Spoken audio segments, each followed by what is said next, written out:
ಕಷ್ಟಗಳು ಇರುತ್ತೆ ಅಂತ ನನಗೆ ಕೇಳಿದ್ದೆ ಅಷ್ಟೇ. ಆದರೆ ಈ ಸಿನಿಮಾದಲ್ಲಿ ನಾನು ಮಾಡಿರೋ ಪಾತ್ರ ಚೈತ್ರ ಆ ಕಷ್ಟಗಳನ್ನೆಲ್ಲ ನೋಡ್ತಾಳೆ. ಸೊ ಈ ಥರನೂ ಇರುತ್ತೆ ಜೀವನದಲ್ಲಿ, ಇಂಥ ಕಷ್ಟಗಳು ಬರುತ್ತೆ ಅಂತ ನನಗೆ ಈ ಸಿನಿಮಾ ಹೇಳ್ಕೊಡ್ತು. ಬಟ್ ನನಗೆ ಏನ್ ಅನ್ಸುತ್ತೆ ಅಂದ್ರೆ ಅವ್ರು ಅಷ್ಟು 50 ವರ್ಷದಿಂದ ಇಲ್ಲಿ ಇಂಡಸ್ಟ್ರಿಯಲ್ಲಿ ಇದ್ದು ಕೂಡ ಈಗಲೂ ಯಾವುದೇ ಒಂದು ಪಾತ್ರ ಅಪ್ರೋಚ್ ಮಾಡಿದಾಗ ಅಷ್ಟೇ ಭಕ್ತಿ, ಅಷ್ಟೇ ಎಂಥೂಸಿಯಾಸಮ್, ಅಷ್ಟೇ ಒಂದು ಕ್ಯೂರಿಯಾಸಿಟಿ ಇಟ್ಕೊಂಡು ಮಾಡ್ತಾ ಇದಾರೆ ಅಂದ್ರೆ ಅದು ನಿಜವಾಗ್ಲೂ ನಮ್ಮಂತ ಆಕ್ಟರ್ಸ್ಗಳಿಗೆ ತುಂಬಾ ಒಂದು ಇನ್ಸ್ಪೈರಿಂಗ್ ವಿಷಯ ಅಂತ ಅನಿಸ್ತು. ಅವರ ಒಂದು ಇಂಟ್ರೆಸ್ಟ್ ಲೆವೆಲ್, ಡೆಡಿಕೇಶನ್ ಸೆಟ್ ಅಲ್ಲಿ ಇದ್ದಾಗ ಒಂದು ಎನರ್ಜಿ ಕ್ರಿಯೇಟ್ ಮಾಡ್ತಾರೆ. ಅಂಡ್ ಆ ಅಟ್ಮಾಸ್ಫಿಯರ್ ಅಲ್ಲಿ ನಾನಿದ್ದು ನನಗೆ ಕಲಿಯೋಕೆ ತುಂಬಾ ಸಿಕ್ತು. ಬೋಟ್ ಹೆವಿ ಮೇಲೆ ಕೆಳಗೆ ಹೋಗ್ತಾ ಇತ್ತು. ಒಂದಷ್ಟು ಜನ ಆಮ್ಲೆಟ್ ಹಾಕಿದ್ರು. ಮೊದಲಿಗೆ ನಮ್ಮ ಮ್ಯೂಸಿಕ್ ಬಜಾರ್ಗೆ ಬಂದಿರುವ ಇಬ್ಬರು ಅತಿಥಿಗಳಿಗೆ thank you so much sir. Thank you. Yes, Chowkidar ಸಿನಿಮಾಗೆ ಒಂದು ಅದರ ಬಗ್ಗೆ ಮಾತಾಡೋದಕ್ಕೆ ಸುದ್ದಿ ಮನೆ ಇವತ್ತು ನಮ್ಮ ಸ್ಟುಡಿಯೋಗೆ ಬಂದಿದೆ, ಮ್ಯೂಸಿಕ್ ಬಜಾರ್ಗೆ ಬಂದು. ಸರ್ ನೀವೇ ಮಾತಾಡಿದ್ರೆ ಚೆನ್ನಾಗಿರುತ್ತೆ ಅಂತ. ಸೊ ಭಾಳ ಇಂಟ್ರೆಸ್ಟಿಂಗ್ ಅನ್ನಿಸ್ತು. ಇಲ್ಲಾಂದರೆ ರೆಗ್ಯುಲರಾಗಿ ಒಂದು ನಿಮ್ಮ ಪ್ರಶ್ನೆಗಳು ಕೇಳೋದು, ನಾನು ಆ ಥರ ರೆಗ್ಯುಲರಾಗಿ ಏನು ಕೇಳೋಕ್ಕೆ ಹೋಗೋದಿಲ್ಲ. ಓಕೆ, ಎನಿವೆ ಭಾಳ ಖುಷಿ ಆಗುತ್ತೆ. ಪೃಥ್ವಿ ಅವರು 2ನೇ ಸಲ ಬರ್ತಾ ಇದ್ದಾರೆ ನಮ್ಮ ಸ್ಟುಡಿಯೋಗೆ. ಮೊದಲನೇ ಸಲ ಬರ್ತಾ ಇರೋದು ನೀವು. ಆ್ಯಂಡ್ ತುಂಬ ಜನಕ್ಕೆ ಗೊತ್ತಿದೆಯೋ ಗೊತ್ತಿಲ್ವೋ, ನನ್ನ ಮೊದಲ ಸಿನಿಮಾ ಗಾಜಿನ ಮನೆ, ಅದರ ಹೀರೋ ರಾಮ್ಕುಮಾರ್ ಅವರು. ನಾನು ಫಸ್ಟ್ ಹಾಡು ಬರೆದಿದ್ದು. So almost 30 years ago. What a coincidence. Okay, ಭಾಳ ಖುಷಿ ಆಗುತ್ತೆ. ಇಬ್ಬರು ತುಂಬ ಚೆನ್ನಾಗಿ ಕಾಣ್ತಿದ್ದೀರ ಹಾಡಲ್ಲಿ. ಚೌಕಿದಾರ್ ಹಾಡು ಮತ್ತು ಇವತ್ತು ಅಷ್ಟೇ ತುಂಬ ಚೆನ್ನಾಗಿ ಕಾಣ್ತಿದ್ದೀರಿ.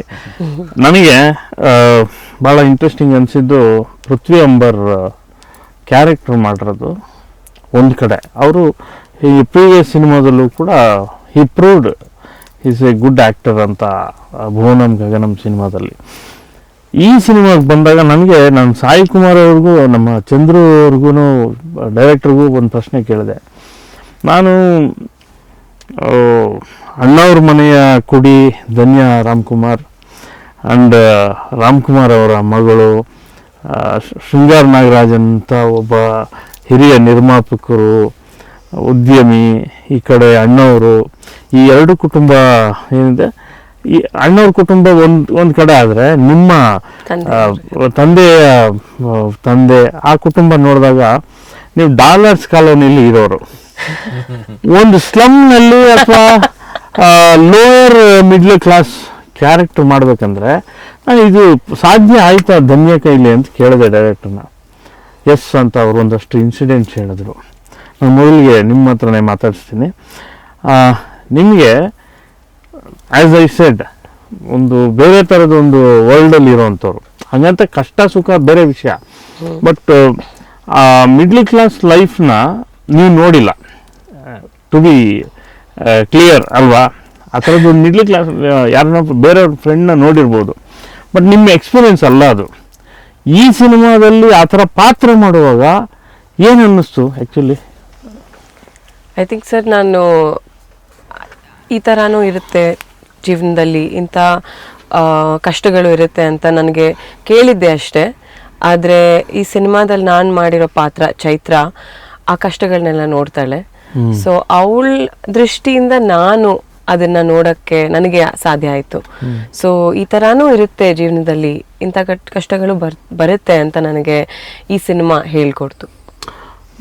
ಆರ್ಟಿಸ್ಟ್ ಯಾವಾಗಲೂ ಏನಾದರೂ ಒಂದು ಕ್ಯಾರೆಕ್ಟರ್ನ ಮಾಡಿದಾಗ if he loves that character, ಆ ಪಾತ್ರನ ತುಂಬ ಇಷ್ಟಪಟ್ಟರೆ ಗೊತ್ತಿಲ್ಲದೆ ನಮ್ಮೊಳಗೆ ಒಂದು ಚೇಂಜ್ ಆಗುತ್ತೆ ಸೈಕಾಲಜಿಕಲಿ. ಅದು ನಿಮ್ಗೆ ಆಯಿತು ಅಂತ ಅನ್ನಿಸ್ತಾ? ಆ ಥರದ್ದೇನಾದ್ರು ಅನ್ನಿಸ್ತಿದ್ಯಾ?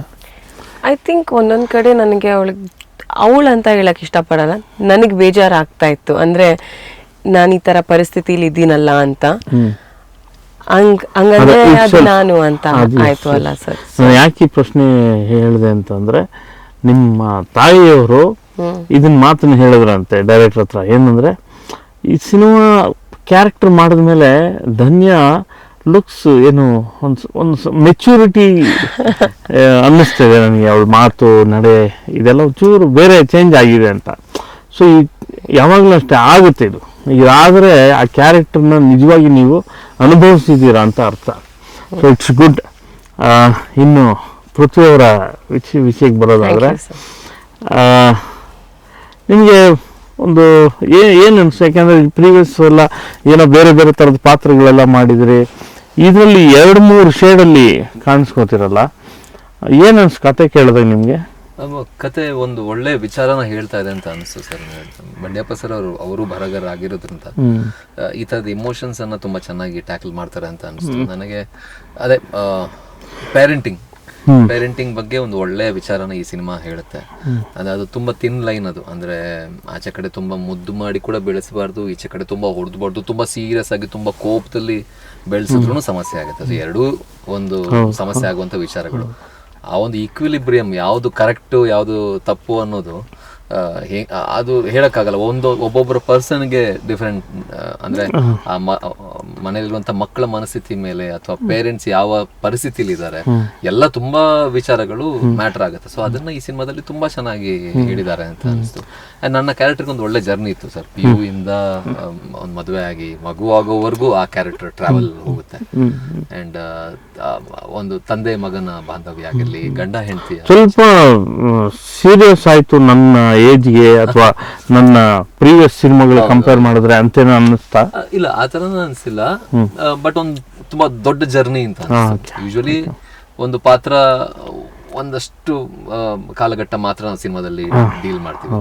ಇದರಲ್ಲಿ PU ಇಂದ ಹಿಡಿದು ಇಷ್ಟರ ಮಟ್ಟಿಗೆ ಹೋಗೋದು ತುಂಬಾ ವೇರಿಯೇಷನ್ಸ್, ತುಂಬಾ ಒಂದು ದೊಡ್ಡ ಜರ್ನಿ. ಕಷ್ಟ ಆಯ್ತಾ? ಕಷ್ಟ ಅಂತ ಏನು ಆಗಿಲ್ಲ.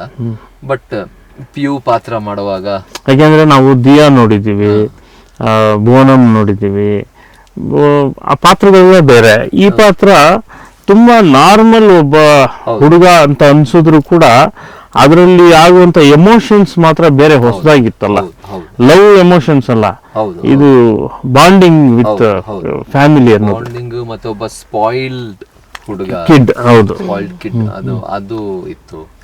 ಸ್ವಲ್ಪ ಏನ್ ಹೇಳೋದು, ಈಗ ತುಂಬಾ ಅನ್ಎಕ್ಸ್ಪೆಕ್ಟೆಡ್ ಆಗಿ ಅವನು ಸಡನ್ ಆಗಿ ಚೇಂಜ್ ಆಗ್ತಾನೆ, ತುಂಬಾ ಎಕ್ಸ್ಟ್ರೋವರ್ಟ್ ಆಗ್ತಾನೆ ಕೆಲವೊಂದ್ಸರಿ, ಮತ್ತೆ ಕಟ್ ಡೌನ್ ಮಾಡ್ತಾನೆ, ಫ್ಯಾಮಿಲಿಯಿಂದ ಕಟ್ ಡೌನ್ ಆಗಿ ಒಬ್ಬನೇ ಇರಕ್ಕೆ ಶುರು ಮಾಡ್ತಾನೆ. ಆ ಥರದ್ದೆಲ್ಲ ಬಹಳಷ್ಟು ವಿಚಾರಗಳು ಇದ್ದಿದ್ರಿಂದ ಅದೆಲ್ಲ ಚಾಲೆಂಜಸ್ ಇತ್ತು. ಬಟ್ ಬಂಡ್ಯಪ್ಪ ಸರ್ ಇದ್ದಿದ್ರಿಂದ ಅವ್ರು ಚೆನ್ನಾಗಿ ಅವ್ರಿಗೆ. ಸಾಯಿ ಕುಮಾರ್ ಸರ್ ಏನಾದ್ರು ಹೇಳ್ತಿದ್ರ ಇದೊಂದು ಮಾಡು ಇಲ್ಲ, ಅವ್ರೇನ್ ನನಗೆ ಹೇಳ್ತಿರ್ಲಿಲ್ಲ. ಬಟ್ ಅವರು ತುಂಬಾ ಇದ್ರು ಸರ್. ಅಂದ್ರೆ ಪ್ರತಿ ಶಾಟ್ಗೂ ಅವ್ರು ಬಹಳ ಮುತುವರ್ಜಿ ತಗೊಂಡು ಶೂಟ್ ಮಾಡೋದು. ಹೊಸ ತರದ ಪಾತ್ರ ಅಲ್ಲ, ನಮಗೂ ಆಡಿಯನ್ಸ್ಗೂ ಅದೊಂದು ಹೊಸ ಕ್ಯಾರೆಕ್ಟರ್. ಬಟ್ ನನ್ಗೆ ಏನ್ ಅನ್ಸುತ್ತೆ ಅಂದ್ರೆ ಅವ್ರು ಅಷ್ಟು 50 ವರ್ಷದಿಂದ ಇಲ್ಲಿ ಇಂಡಸ್ಟ್ರಿಯಲ್ಲಿ ಇದ್ದು ಕೂಡ ಈಗಲೂ ಯಾವುದೇ ಒಂದು ಪಾತ್ರ ಅಪ್ರೋಚ್ ಮಾಡಿದಾಗ ಅಷ್ಟೇ ಭಕ್ತಿ, ಅಷ್ಟೇ ಎಂಥೂಸಿಯಾಸಮ್, ಅಷ್ಟೇ ಒಂದು ಕ್ಯೂರಿಯಾಸಿಟಿ ಇಟ್ಕೊಂಡು ಮಾಡ್ತಾ ಇದಾರೆ. ಅಂದ್ರೆ ಅದು ನಿಜವಾಗ್ಲೂ ನಮ್ಮಂತ ಆಕ್ಟರ್ಸ್ಗಳಿಗೆ ತುಂಬಾ ಒಂದು ಇನ್ಸ್ಪೈರಿಂಗ್ ವಿಷಯ ಅಂತ ಅನಿಸ್ತು. ಸೊ ನನಗೆ ಅದು ಬಹಳ ತುಂಬಾ ಸರ್ಪ್ರೈಸ್ ಕೂಡ ಮಾಡಿದೆ, ತುಂಬಾ ಕಲ್ತಿದ್ದೀನಿ ನಾನು ಅವರ ತುಂಬಾ ಥ್ರೂ ಔಟ್. ನನಗೆ ಅವ್ರ ಜೊತೆಲೆ ಇದ್ದಿದ್ದು. ನಿಮ್ಮ ಕಾಂಬಿನೇಷನ್ ಸಾಯಿ ಕುಮಾರ್ ಅವ್ರ ಜೊತೆ ಇತ್ತಲ್ಲ ಸೀನ್ಸ್ ಇತ್ತು sir. So you learn anything? Of course ನಮ್ಮ ಪೃಥ್ವಿ ಅವ್ರು ಹೇಳಿದಾಗೆ he is very active on set. ಅಂದ್ರೆ ಇಷ್ಟು ವರ್ಷಗಳಾದ್ಮೇಲೆ ಆದ್ರೂ ಅವರ ಒಂದು ಇಂಟ್ರೆಸ್ಟ್ ಲೆವೆಲ್, ಡೆಡಿಕೇಶನ್ ಸೆಟ್ಟಲ್ಲಿ ಇದ್ದಾಗ ಒಂದು ಎನರ್ಜಿ ಕ್ರಿಯೇಟ್ ಮಾಡ್ತಾರೆ. ಆ್ಯಂಡ್ ಆ ಅಟ್ಮಾಸ್ಫಿಯರಲ್ಲಿ ನಾನಿದ್ದು ನನಗೆ ಕಲಿಯೋಕೆ ತುಂಬ ಸಿಕ್ತು. ಅಂದರೆ ಹೀಸ್ ಆಲ್ವೇಸ್, ಅಂದರೆ ಎಷ್ಟೇ ಟೇಕ್ಸ್ ತಗೊಳ್ಳಿ ಪರ್ಫೆಕ್ಷನ್ ಕಾಣಬೇಕು, ಅವ್ರಿಗೆ ಕಾಣಿಸ್ಬೇಕು. ಆ್ಯಂಡ್ ಆ ತೃಪ್ತಿ ಸಿಗಬೇಕು, ನಾನು ಒಳ್ಳೆ ಶಾಟ್ ಕೊಟ್ಟಿದ್ದೀನಿ ಅಂತ. ಸೊ ಅದೇ ಹೇಳ್ತಾರಲ್ಲ, is not lazy as an actor.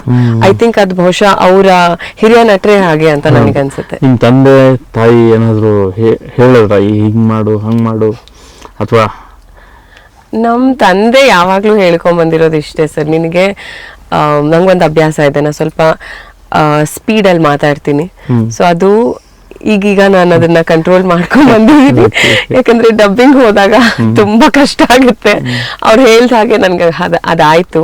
So ಅವರು ಅದು ಅನುಭವದಿಂದ ಹೇಳ್ತಾರೆ. ಇನ್ನು ಆ ಕಾಂಬಿನೇಷನ್ ಸಾಂಗ್, ಅಂಡಮಾನ್ ಸಾಂಗ್ ಇದೆಯಲ್ಲ, ಇಟ್ಸ್ ನಮ್ಮೊಂದು ಒಳ್ಳೆ ಡ್ಯೂಯೆಟ್ ಸಾಂಗ್. ಜೊತೆಗೆ ವಿಜುವಲಿ ಇಟ್ಸ್ ಬೇರೆ ಏನೋ, ಬೇರೆ ನಾವು ನೋಡದೇ ಇರೋ ಲೊಕೇಶನ್ ಇದೆ ಆ ಹಾಡಲ್ಲಿ. ಮತ್ತೆ ಡೈರೆಕ್ಟರ್ ಹೇಳ್ತಿದ್ರು ಅದೊಂದು ಬಂಡೆ ಮೇಲೆ ನಿಂತ್ಕೊಂಡ್ರೆ ಅದು ಅಲೆ ಬರೋದ್ರೊಳಗಡೆ ವಾಪಸ್ ಬಂದ್ಬಿಡ್ಬೇಕು ಅಂತ, ಆ ಥರದ್ದು ಚಾಲೆಂಜಸ್ ಎಲ್ಲ ಇತ್ತಲ್ಲ. ಆ ಹಾಡು ಮತ್ತು ನಿಮ್ಮಿಬ್ಬರ ದೃಶ್ಯಗಳು, ಬೇರೆ ಬೇರೆ ದೃಶ್ಯಗಳಲ್ಲಿ ಏನು ನಿಮ್ಮ ಇದು ಏನು ಅನಿಸ್ತಿದೆ? ಯಾಕಂದ್ರೆ ಇವ್ರು ಆಲ್ರೆಡಿ ತುಂಬಾ ಸಿನಿಮಾ ಮಾಡಿರೋರು, ನೀವು 2-3 ಸಿನಿಮಾ 3 ಸಿನಿಮಾ 4 ಸಿನಿಮಾ ಆರು ಸಿನಿಮಾ. ಸೊ ಏನ್ ನಿಮ್ಮಿಬ್ಬರ ಮಧ್ಯೆ ಆದಂಥದ್ದು ಏನಾದ್ರು ಒಂದು ಇಂಟ್ರೆಸ್ಟಿಂಗ್ ಸೀನಲ್ಲಿ ಏನಾದ್ರು ಇಂಟ್ರೆಸ್ಟಿಂಗ್ ಆಗಿರೋದು ಏನಾದ್ರು ಎನಿ ಸೀನಲ್ಲಿ ಇಂಟ್ರೆಸ್ಟಿಂಗ್ ಅಂದ್ರೆ ಅದೇ ಇವರು ಕಂಪ್ಲೀಟ್ಲಿ ಚೇಂಜ್ ಓವರ್ ಆಗಿರುವಂತದ್ದು ಈ ಪಾತ್ರಕ್ಕೋಸ್ಕರ. Song not only song. ಅಂದ್ರೆ ನಾನು ನೋಡ್ರ ಫಸ್ಟ್ ಡೇ ಇವ್ರನ್ನ ಸೆಟಲ್ ನೋಡಿದಾಗ ನಾನು ಸರ್ಪ್ರೈಸ್ ಆಗಿದ್ದೆ. ಪಾಸ್ ಆಗ್ತದೆ, ಯಾರೋ ಪಾತ್ರ ತೊಳಿತಾರೆ, ಕೂತ್ಕೊಂಡು ಪಾತ್ರ ತೊಳಿತಾರೆ ಅಂತ. ಹಿಂಗ್ ಹೋಗಿ ವಾಪಸ್ ಬರ್ತೀನಿ, ಇವ್ರು ಪ್ರಾಕ್ಟೀಸ್ ಮಾಡ್ತಾ ಇದ್ರು, ಶೂಟ್ ಮಾಡ್ತಾ ಇದ್ರು, ಸುಮ್ನೆ ಮಾನಿಟರ್ ಏನೋ ಮಾಡ್ತಾ ಇದ್ರು, ಹಿಂಗ್ ತೊಳಿಬೇಕು ಅಂತ ಹೇಳಿರ್ಬೇಕೇನೋ. ಇವ್ರು ತುಂಬಾ ಒಂದು ಲೀನವಾಗಿ ತುಂಬಾ ಮುಳುಗೋಗಿದ್ದಾರೆ ಅದ್ರಲ್ಲಿ. ನಾನು ಮತ್ತೆ ವಾಪಸ್ ಬಂದು ಆಮೇಲೆ ಇವ್ರಿಗೆ ಹೇಳಿದೆ, ಇದೆಲ್ಲ ಅಭ್ಯಾಸ ಇದೆಯಾ ನಿಮ್ಗೆ?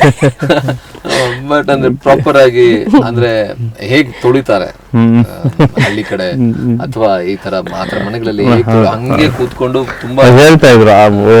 ಲೈವ್ ಸ್ಲಮ್ ಅಲ್ಲಿ ಹೋಗಿ ಮಾಡಿದ್ವಿ, ಅಲ್ಲಿ ಚಪ್ಪಲಿ ಹಾಕೊಳ್ದೆ ಓಡಾಡಕ್ ಆಗೋದಿಲ್ಲ ಅಂತ ಜಾಗದಲ್ಲಿ ಮಾಡಿದ್ವಿ ಅಂತ.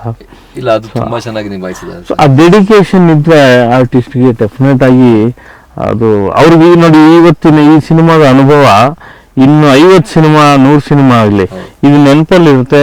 ಅಂಥ ಪಾತ್ರ ಮಾಡಬೇಕು ಅಂದಾಗ ಇಮಿಡಿಯೇಟ್ ಆಗಿ ಬಾಡಿ ಲ್ಯಾಂಗ್ವೇಜ್ ಸಮೇತ ಚೇಂಜ್ ಆಗ್ಬಿಡ್ಬೋದು, ಆ ಜಾಗಕ್ಕೆ ಹೋಗ್ಬಿಡ್ಬೋದು. ಅದು ನಿಜ. ಆಮೇಲೆ ಅಂಡಮಾನಲ್ಲಿ ಒಂದು ನೆನಪಿದೆ, ರಫ್ ಆಗಿದ್ ನೆನಪಿದೆ, ಸಿ ರಫ್ ಆಗಿ. ಹಾ, ಐ ಥಿಂಕ್ ನಾವು ಆ ಬಂಡೆ ಮೇಲೆ ಇದ್ವಲ್ಲ, ಬಂಡೆ ಮೇಲಲ್ಲ, ಬೋಟ್ ಅಲ್ಲಿ ವಾಪಸ್ ಹೋಗೋ ನೀವು. ಓ ಮೈ ಗಾಡ್, ಹೌದು, ಫೆರಿಲಿ ವಾಪಸ್ ಹೋಗ್ತಾ ಅಲ್ಲಿ ಸಡನ್ ಸರ್ ಅಂದ್ರೆ ಯಾವಾಗ ಏನಾಗುತ್ತೆ ಅಂತ ಹೇಳಕ್ ವೆದರ್, ಬೋಟ್ ಹೆವಿ ಮೇಲೆ ಕೆಳಗೆ ಹೋಗ್ತಾ ಇತ್ತು. ಒಂದಷ್ಟು ಜನ ಆಮ್ಲೆಟ್ ಹಾಕಿದ್ರು. ಅಂದ್ರೆ ಅಲ್ಲಿ ಅಂದ್ರೆ ಏರ್ ಹೋಸ್ಟೆಸ್ ಇದ್ದಾಗೆ ಅವರು ಕ್ರೂಸ್ ಹಾಸ್ಟೆಸ್ ಅಂತ ಅವ್ರೆಲ್ಲಾರ್ಗು ಹಿಂಗಿರ್ಬೇಕು ಹಿಂಗ್ ಕುತ್ಕೋಬೇಕು ಅಂತ ಹೇಳಿದ್ರು. ಒಂದ್ ಬಂತು ಪಾಪ, ನಾನು ಕಣ್ಮುಚ್ಕೊಂಡು ಆ ಚಾಲೀಸ ಹಾಕೊಂಡು ಕೂತ್ಕೊಂಡ್ಬಿಟ್ಟೆ. ಸೀ ಸಿಕ್ನೆಸ್ ಬಗ್ಗೆ ಕೇಳಿದ್ದೆ ನಾನು, ಅಂದ್ರೆ ನನಗೆ ಆಗಿರ್ಲಿಲ್ಲ. ನಾನು ಹೋಗಿದ್ದೆ ಊರ್ ಕಡೆ, ಊರ್ ಕಡೆ ಎಲ್ಲ ನಮ್ ಫ್ರೆಂಡ್ಸ್ ಎಲ್ಲ ಬೋಟ್ ಇದ್ದ ಹೋಗಿದ್ದೀನಿ.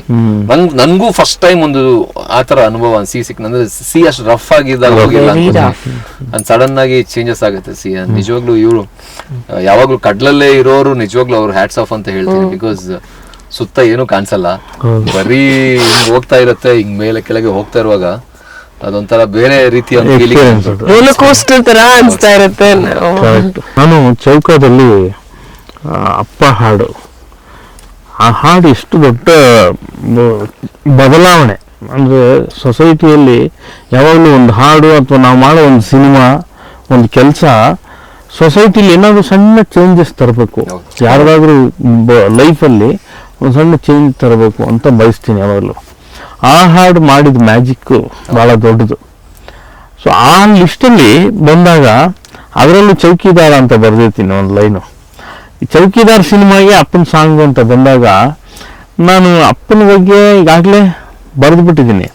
ಈ ಅಪ್ಪ ಏನು ಸ್ಪೆಷಲ್ಲು, ನಾನು ಡೈರೆಕ್ಟ್ರಿಗೆ ಅದೇ ಹೇಳಿದ್ದು. ಮತ್ತೆ ನಾನು ಅಪ್ಪನ ಬಗ್ಗೆ ಬರಬೇಕಂದ್ರೆ ಏನಾದರೂ ಇರಬೇಕಲ್ಲ ಅಂತ ಅವರು ಆಗ ಕತೆ ಹೇಳಿದ್ರು. ಕತೆ ಹೇಳಿದಾಗ ಬಂದಿದ್ದು ಲೈನ್ಸ್ ಅದು. ಸೊ ಈಗ 1 ಮಿಲಿಯನ್ ಹೋಗಿದೆ, ಈಗ ಸಿನಿಮಾ 2 ಮಿಲಿಯನ್ ಆಗಿದೆ. ಇನ್ನು ಸಿನಿಮಾ ರಿಲೀಸ್ ಆದಮೇಲೆ ಅದು ತುಂಬ ವೈಡಾಗಿ ತಗೊಳುತ್ತೆ, ಎಲ್ರಿಗೂ ಹತ್ರ ಆಗುತ್ತೆ ಚೌಕಿದಾರ್ ಹಾಡು. ನಿಮಗೆ ಲೈಫಲ್ಲಿ ನಿಮ್ಮ ಅಪ್ಪ ಏನು? ನೀವೇ ಹೇಳ್ಬಿಟ್ರಿ ಸರ್. ಅಂದ್ರೆ ನನಗೆ ಲೈಫಲ್ಲಿ ನಮ್ಮ ಪೇರೆಂಟ್ಸ್ ಮತ್ತೆ ನಮ್ಮ ಗ್ರ್ಯಾಂಡ್ ಪೇರೆಂಟ್ಸ್ ನಮ್ಮನ್ನು ಯಾರು ನೋಡ್ಕೊಂಡಿದಾರೋ ಅಥವಾ ಇಲ್ಲಿ ಇಲ್ದೇನು ಮೇಲಿಂದ ನಮ್ಮನ್ನು ನೋಡ್ಕೊಳ್ತಾ ಇದಾರೋ ಅವರೇ ನಮ್ಗೆ ಚೌಕಿದಾರ ಆಗಿರ್ತಾರೆ. Good answer. ಎರಡು ಫ್ಯಾಮಿಲಿನ ಹಿಂಗೆ ಕಂಬೈನ್ ಮಾಡ್ತಾರೆ ನನ್ಗೆ ಅವ್ರೆ. ಆದ್ರೆ ನಮ್ಮ ಅಪ್ಪ ಬಗ್ಗೆ ಹೇಳಂಗಿದ್ರೆ ಅವ್ರು ವೆರಿ ಸೈಲೆಂಟ್ ಆಗಿ ಲವ್ ಮಾಡ್ತಾರೆ, ಕೇರ್ ಮಾಡ್ತಾರೆ, ಅಫೆಕ್ಷನ್ ತೋರಿಸ್ತಾರೆ. ತುಂಬಾ ಓಪನ್ ಆಗಿ ಅವ್ರು ಮಾತಾಡೋರಲ್ಲ, ಅದನ್ನ ಬಹುಶಃ ನಿಮಗೆ ಗೊತ್ತಿರುತ್ತೆ. ಸೊ ಅವರು ನನಗೆ ಬರೀ ಅವ್ರ ಕಣ್ಣಲ್ಲೇ ನನಗೆ ಅರ್ಥ ಆಗುತ್ತೆ ಅವ್ರಿಗೆ ಇಷ್ಟ ಆಯ್ತು ಅಥವಾ ಅವ್ರು ಒಪ್ಪಿದ್ದಾರೆ ಅಂದ್ರೆ ಅಷ್ಟೇ ಸಾಕು ನನಗೆ. ಓಕೆ, ನಿಮಗೆ ಈ ಪಾತ್ರ ಮಾಡಿದಾಗ ಈ ಹಾಡು ವಿಶೇಷವಾಗಿ 2 ಹಾಡು ಬರುತ್ತೆ ಚೌಕಿದಾರ. ಈ ಜನ ಎಲ್ಲ ನೋಡ್ರೆ ಒಂದೇ ಹಾಡು. 2ನೇ ಹಾಡು ಮೇಜರ್ ಆಗಿ ನಿನ್ಮೇಲೆ ಪಿಕ್ಚರೈಸೇಷನ್ ಆಗಿರುತ್ತೆ. ಆ ಹಾಡಿನಲ್ಲಿ ನನಗಂತೂ ಬಹಳ ಎಮೋಷನ್ಸ್ ಪ್ಲೇ ಆಗಿದೆ. ತುಂಬ ಸೀನ್ಸು ನಿಮ್ಮಿಬ್ಬರ ಮಧ್ಯೆ ಇರೋದು, ಸಾಯಿ ಕುಮಾರ್ ಅವರು ಮತ್ತು ನಿಮ್ಮ ಮಧ್ಯೆ ಇರೋಂಥ ಸೀನ್ಸು ತುಂಬ ಎಮೋಷ್ನಲ್ ಆಗಿದೆ. ಆ ಹಾಡು ಅಥವಾ ಸಿನಿಮಾ ನೀವು ಫಸ್ಟ್ ಹಾಡು ಕೇಳಿದಾಗ ಏನು ನಿಮ್ಮ ರಿಯಾಕ್ಷನ್ ಏನು? ಅದೇ ಜಾಸ್ತಿ ಹಂಗಲ್ಲ ಸರ್, ಅಪ್ಪ ಹಾಡು ಬಗ್ಗೆ ಹೇಳಿ. ಅಪ್ಪ ಹಾಡು ಅಂದ್ರೆ ಅದೇ ನೀವು ಚೌಕ ಸಿನಿಮಾದಲ್ಲಿ ಬಂದಿರುವಂತಹ ಹಾಡು ತುಂಬಾ ವಿರಳ. ಅಪ್ಪ ಹಾಡುಗಳು ಬರೋದೇ ಕಡಿಮೆ. ಹಾಡು ಅಂತ ಅಲ್ಲ, ಯೂಶಲಿ ಅಪ್ಪನ್ನ ಜಾಸ್ತಿ ಎಲ್ಲೂ ನಾವು ಕೊಂಡಾಡಲ್ಲ. ಅವ್ರು ಎಷ್ಟೇ ಸ್ಯಾಕ್ರಿಫೈಸ್ ಮಾಡಿದ್ರು ಹೌದು ಹೌದು ಆ ಹಾಡಲ್ಲೇ ನೀವು ಬೆಳೆದಿದ್ದೀರ. ಬಿಕಾಸ್ ಅವ್ರು ಮಾಡುವಂತ ಸ್ಯಾಕ್ರಿಫೈಸ್ ಇನ್ಫ್ಯಾಕ್ಟ್ ಬೇರೆಯವರು ವರ್ಣಿಸೋದಲ್ಲ, ಅವರೇ ಅದನ್ನ ಹೇಳ್ಕೊಳಲ್ಲ ಮತ್ತೆ ಅದನ್ನ ಗಣನೆಗೆ ತಗೊಳ್ಳಲ್ಲ. ನಾನ್ ನೋಡಿರೋ ಮಟ್ಟಿಗೆ ಈಗ ಯಾರೋ ಒಬ್ಬ ಅಪ್ಪ ಇಡೀ ಫ್ಯಾಮಿಲಿನ ಮೇಂಟೈನ್ ಮಾಡ್ತಿದ್ದಾರೆ ಅಂತ ಹೇಳಿದಾಗ ಅವ್ರಿಗೆ ಗೊತ್ತಿರಲ್ಲ ಅವ್ರು ಎಷ್ಟು ಸ್ಯಾಕ್ರಿಫೈಸ್ ಮಾಡ್ತಾ ಇದ್ದಾರೆ ಅಂತ. ಅಂಡ್ ಅವ್ರು ಅದ್ರ ಬಗ್ಗೆ ಯೋಚನೆನೂ ಮಾಡಲ್ಲ. ನಾನು ದಿನ ರಾತ್ರಿ ಫ್ಯಾಮಿಲಿಗೋಸ್ಕರ ಇಷ್ಟೆಲ್ಲ ಮಾಡ್ತಾ ಇದ್ದೀನಿ ಅಂತ ಅವರೇ ಯೋಚನೆ ಮಾಡಲ್ಲ. ಈ ಹೊರಗಿನವರು ಈಗ ತಾಯಿ ಅಥವಾ ಮಕ್ಕಳು ಅದನ್ನ ಗ್ರಾಟಿಫೈ ಮಾಡೋದಕ್ಕಿಂತ ಜಾಸ್ತಿ ಅವರೇ ಅದ್ರ ಬಗ್ಗೆ ಯೋಚನೆ ಮಾಡಲ್ಲ. ತಲೆಯಲ್ಲಿ ಹೋಗಿರಲ್ಲ ಅವ್ರಿಗೆ, ಬರೀ ಅವ್ರ ಮಿಷನ್ ತರ ನಾನು ಮಾಡ್ತಾ ಇದೀನಿ ಅಷ್ಟೇ. ಸೊ ಅವು ತುಂಬಾ ಅಂದ್ರೆ ತುಂಬಾ ಇಗ್ನೋರ್ಡ್ ಕ್ಯಾರೆಕ್ಟರ್ ಅಂತ ಬಿಕಾಸ್ ತಂದೆ ತುಂಬಾ ಸ್ಯಾಕ್ರಿಫೈಸ್ ಮಾಡ್ತಾರೆ ಫ್ಯಾಮಿಲಿಗೋಸ್ಕರ, ಎಲ್ಲರಿಗೋಸ್ಕರ ತುಂಬಾ ಸ್ಯಾಕ್ರಿಫೈಸ್ ಮಾಡ್ತಾರೆ. ಸೊ ಅವ್ರನ್ನ ಗ್ರಾಟಿಫೈ ಮಾಡುವಂತ ಹಾಡು ನಮ್ಮ ಸಿನಿಮಾದಲ್ಲೂ ಇರೋದು.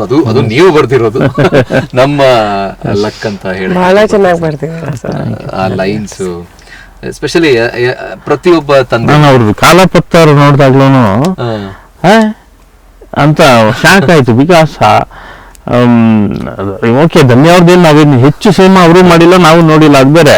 ಬಟ್ ಆ ಥರ ಪಾತ್ರಗಳು ಮಾಡ್ತಾ ಇರೋದು ರಿಯಲಿ ಆಮೇಲೆ ಚೆನ್ನಾಗಿ ಮಾಡ್ತಿದ್ರು ಆ ಥರದ ಪಾತ್ರಗಳಲ್ಲಿ. ಗುಡ್. ನನಗೆ ಇನ್ನೊಂದು ಕೇಳಬೇಕೇನಂದ್ರೆ, ಈಗ ನಾವು ಒಂದಷ್ಟು ವರ್ಷಗಳ ಹಿಂದೆ ಪೈರಸಿ CDs ರೋಡಲ್ಲೇ ಮಾರಿಬಿಡ್ತಾ ಇದ್ರು. ಈ ಡಿಜಿಟಲ್ ಆಗೋಕ್ಕೆ ಮುಂಚೆ ಅವಾಗ ಒಂದಿಷ್ಟು ಜನ ಹೋಗೋದು, ಅದನ್ನೆಲ್ಲ ಹೊಡೆದಾಕೋದು, ಏನೋ ಮಾಡೋದು, ಪೊಲೀಸ್ ಕಂಪ್ಲೇಂಟ್ ಕೊಡೋದು, ಈ ಥರದ್ದು ಮಾಡ್ತಾ ಇದ್ವಿ. ಫಿಸಿಕಲ್ ಮಾಡ್ತಿದ್ವಿ. ಈಗೆಲ್ಲ ಡಿಜಿಟಲ್ ಆದ್ಮೇಲೆ ನಿಮ್ಮ ಮೊಬೈಲ್ಗೆ ಬರುತ್ತೆ, ಯಾವ ನಿಮ್ಮದೇ ಸಿನಿಮಾ ನಿಮ್ಮ ಮೊಬೈಲ್ಗೆ ಬಂದಿರುತ್ತೆ ನೋಡಿ ಅಂತ. ಅಲ್ಲಿ ಇನ್ನೂ ಥಿಯೇಟ್ರಲ್ಲಿ ಇದ್ದಾಗ ನಾವು ತುಂಬಾ ಫಾಸ್ಟ್ ಯುಗದಲ್ಲಿದ್ದೀವಿ, ಎಸ್ಪೆಷಲಿ ಸಿನಿಮಾ. ಅಂಡ್ ಎಲ್ಲ 30 seconds ಒಂದು ರೀಲ್, 1 minute ಒಂದು ರೀಲ್, ಈ ಒಂದು ಹ್ಯೂಮರು. ಹಂಗೆ 1 minute ಅಲ್ಲಿ ಒಂದು ಯಾವ್ದೋ ಸಾರೋ, ದುಃಖ, ಮತ್ತಿನ್ನೊಂದು ಸೆಕೆಂಡ್ ಯಾವ್ದೋ ಆರೋಗ್ಯದ ಬಗ್ಗೆ ಏನೋ ಹೇಳ್ತಿರ್ತಾರೆ. ಈಗ ಈ ತರದ್ದು ಒಂದು ಕಾಲಘಟ್ಟದಲ್ಲಿ ನಾವಿದ್ದೀವಿ. ಹಿಂಗಿರುವಾಗ ಸಿನಿಮಾದಲ್ಲಿ ನಾವೆಷ್ಟು ಸಿನಿಮಾ ಸ್ಪೀಡ್ ಆಗಿರ್ಬೇಕು, ಎಷ್ಟು, ಯಾಕೆಂದ್ರೆ ನಾನು ಮಿನಿಮಮ್ 2.5 ಗಂಟೆ ಸಿನಿಮಾ ಇದ್ದಂತ ಕಾಲ ಇತ್ತು, 3.5 ಎಲ್ಲ ಇತ್ತು. ಈಗ 2 ಗಂಟೆ ಅನ್ನೋದೇ ಜಾಸ್ತಿ ಅನ್ನೋ ತರ ಬಂದಿದೆ. ಅಂದ್ರೆ ಎಲ್ಲ ಫಾಸ್ಟ್ ಫಾರ್ವರ್ಡ್ ಆಗ್ತಾ ಇದೆ. ಈ ಸಮಯದಲ್ಲಿ ಈ ಪೈರಸಿ ಇದೆಲ್ಲ ನೀವು ನೋಡ್ತಾ ಇದ್ದೀರಿ, ಬೇರೆ ಬೇರೆ ಸಿನಿಮಾಗಳು, ಹಿಂದಿನ ಸಿನಿಮಾಗಳು ಹೆಂಗೆ ಪೈರೇಟೆಡ್ ಎಲ್ಲ. ಇದ್ರಾಗಿ ನಿಮ್ಗೆ ಏನು ಅನ್ಸುತ್ತೆ, ಇವತ್ತಿನ ಈ ಜನರೇಷನ್ ಅಲ್ಲಿ ನಮ್ಮ ಸಿನಿಮಾಗಳು ನಾವು ಇಷ್ಟೆಲ್ಲ ಮಾಡ್ತಿದ್ದೀವಿ, ಈ ಪೈರಸಿ ಬಗ್ಗೆ ನಾವೇನೋ ಧ್ವನಿ ಎತ್ತಬೇಕು, ಏನು ಆ ಥರದ್ದು ಏನಾದ್ರು ಅನ್ಸುತ್ತಾ? ಡೆಫಿನೆಟ್ಲಿ ನನ್ನ ಪ್ರಕಾರ ಅದನ್ನ ನಾರ್ಮಲ್ಸಿ ಈ ತರ ಮಾಡಿದ್ದಾರೆ ಸರ್. ಅದೇ ಸಮಸ್ಯೆ ಆಗಿರೋದು. ಅಂದ್ರೆ ಸಿನಿಮಾ ಹಿಂದೆ ಇರುವಂತಹ ಕಷ್ಟ ಏನಿದೆ ಅಂದ್ರೆ ಪ್ರೊಡ್ಯೂಸರ್, ಸ್ಪೆಷಲಿ ಪ್ರೊಡ್ಯೂಸರ್ ಅವರ ದುಡ್ಡು ಮತ್ತೆ ಇಲ್ಲಿ ಹೋಗುವಂತಹ ಟೈಮು, ನಾವು ಕೊಡುವಂತ ಟೈಮು, ಹಾಕುವಂತ ಎಫರ್ಟ್, ಯಾರು ಕೂಡ ಸಿನಿಮಾ ಈ ರೀತಿ ನೋಡುವವರಿಗೆ ಅದ್ರ ಬಗ್ಗೆ ಅರಿವೇ ಇರೋದಿಲ್ಲ. ಅದೊಂದು ನಾರ್ಮಲ್ ಟೆಂಡೆನ್ಸಿ ತರ ಆಗ್ಬಿಟ್ಟಿದೆ. ಸ್ಪೆಷಲಿ ಕೆಲವೊಂದಷ್ಟು ಆ್ಯಪ್ಗಳಲ್ಲಿ ಹಿಂಗೆ ಬಂದ್ಬಿಡುತ್ತೆ ಇದು. ಅದ್ರ ಕಡೆ ನನ್ನ ಪ್ರಕಾರ ಕಲೆಕ್ಟಿವ್ ಆಗಿ ಗವರ್ಮೆಂಟ್ ಆಗಿರ್ಲಿ ಮತ್ತೆ ಎಲ್ಲ ನಾವು ಕೂಡ ಒಗ್ಗಟ್ಟಾಗಿ ನಿಂತು ಒಂದು ಸ್ಟೆಪ್ ತಗೊಂಡ್ರೆ ಟ್ರೈ ಮಾಡಬಹುದು. ಬಿಕಾಸ್ ಅದೊಂದು ತುಂಬಾ ದೊಡ್ಡ ಜಾಲ. ಅದು ನಿಮಗೆ ಗೊತ್ತಿರ್ಬೋದು, ಯಾವ ಅಂದ್ರೆ ಅವ್ರನ್ನ ಹಿಡಿಯೋದು ಕಷ್ಟ, ಅವ್ರು ಎಲ್ಲಿಂದ ಹೇಗ್ ಮಾಡ್ತಾರೆ ಅನ್ನೋದೇ ಗೊತ್ತಾಗ್ತಲ್ಲ ಅಂತ ಹ್ಯಾಕರ್ಸ್ ಅವರು. ಬಟ್ ಸ್ಟಿಲ್ ಕ್ಯಾನ್ ಬಿ ಟ್ಯಾಕಲ್ಡ್ ಅಂತ. ಅದರ್ವೈಸ್ ಅದು ಸಾಧ್ಯ ಆಗದೆ ಇದ್ದ ಪಕ್ಷದಲ್ಲಿ ಚಿತ್ರರಂಗಕ್ಕೆ, ಅದು ಎಂಟೈರ್ ವರ್ಲ್ಡ್ ಅಲ್ಲಿ ತುಂಬಾ ದೊಡ್ಡ ನಷ್ಟ, ತುಂಬಾ ದೊಡ್ಡ ಹೊಡೆತ, ನಿರ್ಮಾಪಕರಿಗೆ ಎಷ್ಟು ದೊಡ್ಡ. ಅಂದ್ರೆ ಒಂದು ಇಂಡಸ್ಟ್ರಿನ ಹಂಗೆ ಕಬಳಿಸ್ದಂಗೆ ಹೌದು ಹೌದು ಆ ಥರ ಪರಿಸ್ಥಿತಿ ಆಗಿದೆ. ಎಸ್, ಇದು ಪೈರಸಿ ಬಗ್ಗೆ ಇದೆಲ್ಲ ಮಾತಾಡಿದ್ವಿ.